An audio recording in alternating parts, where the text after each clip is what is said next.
Yo guys, welcome to the official Abarth review. It's been a long time coming, I'll be honest. I've owned the car for 3 years, 2 of which have been doing dedication blog pretty much, so yeah, I'm sorry. But today is the day, Abarth review, and I'm going to start by just saying that I work from home and I don't drive the car that much. In fact, last year I did 3,500 miles, so it's not loads of miles, but the good thing about that is I get to drive the car when I want to drive the car. I'm not forced to kind of drive it every day. So for some of the little points, kind of keep that in mind because I don't have to commute in this, which I don't think it would change my opinion too drastically, but you know, there's little things with kind of the entertainment system that may bug some of people who spend a lot more time in the car every single day. Alright, so let's kick off with a few little bits on power and handling and that kind of stuff. Now, this is a standard Abarth, it's not an SS or a 595, so it's got 135 brake horsepower. What I will say is, it uses it well. It's a light car and it does with it alright. Compared to some of its competition, I think, like the Clio, the Fiesta ST, it's got less than. In fact, the Clio, I think they do a 200 version, so it's got a lot less. But in terms of what I like about the car, it's just that fun aspect. And okay, possibly could get it remapped to 160, that'd be nice. But I think as a standing point, 135, it's okay. It's okay. It's nothing. You're not going to be going into the car meets and be bragging. You're not going to be the first to be bragging about power. But it's all right. It's all right. Would I love a new 595 with 180? Absolutely. But again, it's all right. It's all right. Let's not dwell on that too much.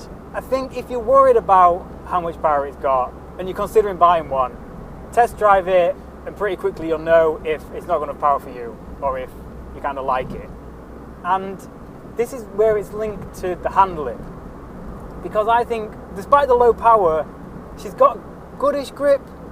And so you can kind of sling it about. I mean, it's a small Italian car. That's kind of what they're famous for. Small, low power, and then just sling it. Just get it into corners. And that's where it's fun. It's fun enough in and out of corners.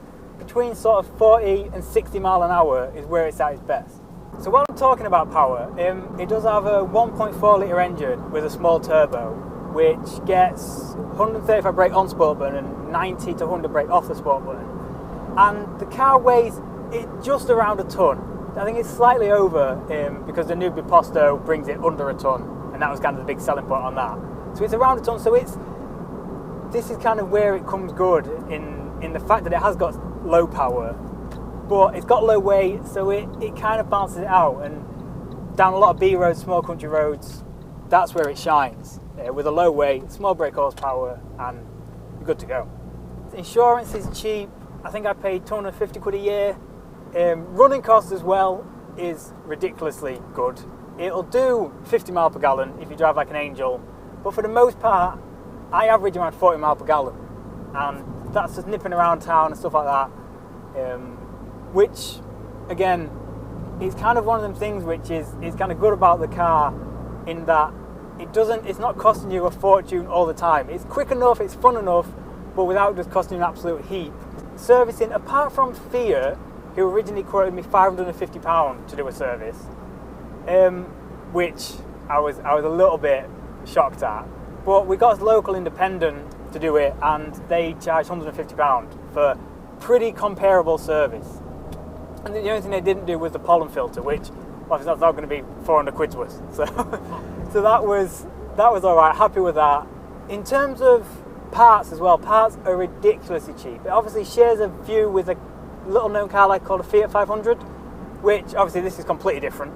This is the Abarth version, and we don't want to say Fiat anywhere else in this review, so let's stop saying Fiat. And so the rear disc and pads I got for 55 quid, the front disc and pads were £100, and so it's all relatively cheap. So again, in terms of miles per miles, because that's a thing, it's up there. It's up there with low cost car, but you get a little touch of quality over like the standard kind of is it like the Fiesta Z-Tech, you know, kind of stuff like that. is a little bit nicer. You got crazy red leather seats.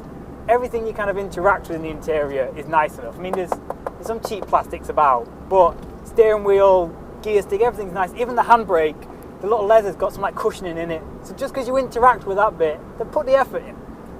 And that's kind of one thing I like most about the Abarth over other cars I looked at. There's that, I think it's that slight Italian flair to the design of the interior. It's clean, simple. Like the Fiesta ST, the center console is like a 90s mobile phone. You've seen it. There's the buttons and it's crazy. I don't know what they've tried to do, but I like simpler, cleaner design. And this ticks all the boxes. So now onto the first bone of contention, the sound system. This has the Interscope optional extra sound system, which gets you slightly better speakers and a subwoofer under the driver's seat, which I would highly recommend. But along with that, you get the Windows USB port down here instead of just a plain auxiliary. So I'm not sure if it's possible to get the Interscope with the auxiliary. If you can, do that. So the USB port, although it will take a USB stick bigger than 2 gigs, if it's got more than 2 gigs of music on it, it absolutely does not want to know. It won't load anything. You ask it to play the media and it'll just say, build a media library, please wait, all the time, constantly. Eventually, when you do get under 2 gigs, you can get some music playing, but then sometimes stopping it's a pain. There isn't a stop button. There's a pause, but that doesn't stop it. So then it just says pause on here and pause on the radio.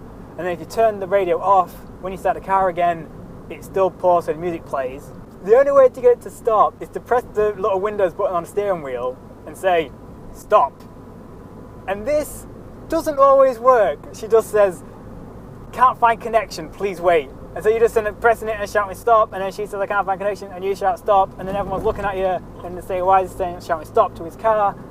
But because I don't drive it day to day, I mostly listen to the exhaust, and so I don't really listen to music. It's not really a problem. I can't really tell you if the radio works because I don't ever use it. You can connect your phone through Bluetooth, but you can't play songs that way.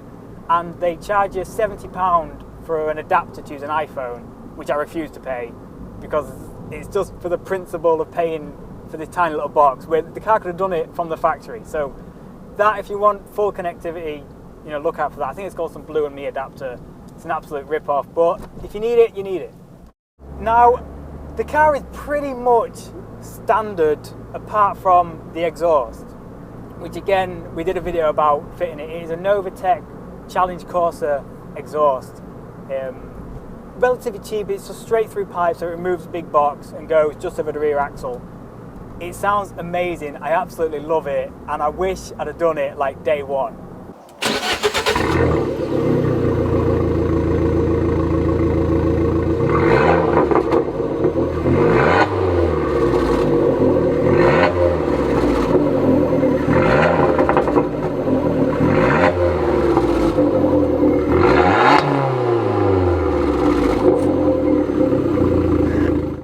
Small slight issues I had with the car since I've owned it. When I first got it, the volume up button on the steering wheel was a little iffy, and eventually that broke. Luckily it was under a 12-month warranty, so that was replaced free of charge. It would have been £157 plus VAT, I think, each side. So again, if you've seen a car that you want, check these work, check they all work nicely. They're quite a firm press, but you shouldn't have to mash it too much just to get it to do what you want. So worth checking them. The rear caliper has an issue of sticking too, which mine had. You don't notice it too badly until you start getting over sort of 60, 70 mile an hour for long periods of time. It heats up and then it squeals like a beast. And it's not nice. And when you actually come to change the brakes then, the caliper is at like a heat cycle and all the paint flaked off. So when we replaced the rear disc and pads, we had to repaint the calipers as well. So when I bought the car, it was fine. Just keep an eye on it if you've seen a car, if you're looking at one. It's a common problem, but it mostly can be solved with replacing discs and pads and just make sure everything's looped up, cleaned. You don't have to always replace the caliper. Hopefully you'll have all seen the video of us fixing the door handle. The door handle broke. Again, another common problem It happens quite a lot. It's quite a weak hinge, and eventually sometimes you come to pull it and it snaps. And one of the main issues that we've had just replacing brakes and doing stuff around the car is there's quite a lot of rust underneath. I don't know where it was left in a previous life, whether it's my car specifically or if it's kind of affected by a lot. Maybe with road salt it's a bit more susceptible. So if you do a lot of the work yourself, it can be a bit of a pain. Nothing too drastic has happened as a result of it, but it just makes doing simple jobs more difficult. So that pretty much covers everything. There'll probably be a couple of bits I've missed, but get in the comments if you've got any questions. And to sum up, I love it, I absolutely do, and I think as long as they carry on with this generation and any other iterations, they don't change the styling too drastically, I think I'd always have an Abarth alongside something else, something more supercar oriented. I think it's just a daily driver. I think it's amazing. I'd love one still, and yeah, in that respect, I'm keeping it.